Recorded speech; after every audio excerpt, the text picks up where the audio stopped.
பணக்காரரை மட்டுமே திருமணம் செய்ய விரும்பும் பெண்களுக்கு முகேஷ் அம்பானி கொடுத்த பட்டாசு பதில். பூஜா என்ற இளம்பெண் பணக்கார ஆண்மகனை திருமணம் செய்து கொள்ள நான் என்ன செய்ய வேண்டும் என்று இணையதளத்தில் கேள்வி எழுப்பியுள்ளார்.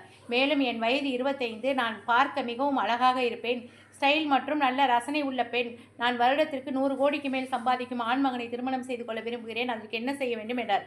இந்த பதிலை பார்த்த முகேஷ் அம்பானி அப்பெண்ணிற்கு பதில்: உங்களைப் போல பல பெண்கள் இந்த சந்தேகத்துடன் உலாவி வருகிறார்கள். ஒரு முதலீட்டாளராக உங்கள் சந்தேகத்திற்கு ஒரு நல்ல தீர்வை தர விரும்புகிறேன். எனது வருட சம்பாத்தியம் 100 கோடிக்கு மேல் தான். ஆனால் உங்களைப் போன்ற ஒரு பெண்ணை தேர்வு செய்வதில் எனக்கு விருப்பமில்லை.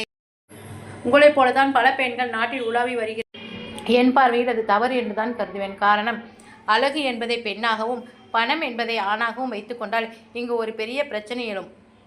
அழகு வருடத்திற்கு வருடம் குறைந்து கொண்டே தான் போகும்.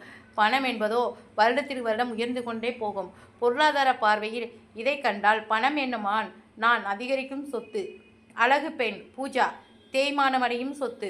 ஒரு 10 வருடம் கழித்து பார்த்தால் உன் அழகும் இளமையும் குறைந்து போயிருக்கும். வருடம் தோறும் தேய்ந்து கொண்டே போகும்.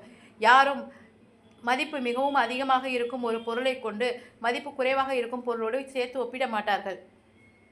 செழிப்படையும் ஒரு சொத்தை தேய்மானமடையும் சொத்துடன் சேர்க்க எந்த முதலீட்டாளர்களும் முன்வர மாட்டார்கள். வர்த்தக நிலையில் பார்க்கும் பொழுது 100 கோடிக்கு மேல் சம்பாதிக்கும் எந்த ஒரு நபரும் உங்களுடன் டேட்டிங் செய்வாரை தவிர திருமணம் செய்து கொள்ள மாட்டார்கள். காரணம், பணமானது வளர்ந்து கொண்டே போகும், உங்களுடைய அழகும் இளமையும் தேய்ந்து கொண்டே போகும். இதுவே எனது கருத்து என்றார் முகேஷ் அம்பானி. எனவே தாங்கள் இவ்வாறு நினைப்பதை மறந்துவிட்டு நீங்கள் 100 கோடிக்கு சம்பாதிக்கும் அதிகமான பெண்ணாக மாறி வாருங்கள் என்றார். வாசித்ததில் நேசித்தது. பணத்திற்காக மணந்தவர்கள் ஏராளம், குணத்திற்காக மணந்தவர்கள் சிலரே. ஆகவே நீங்கள் நல்ல குணவதியாக மாறுங்கள்.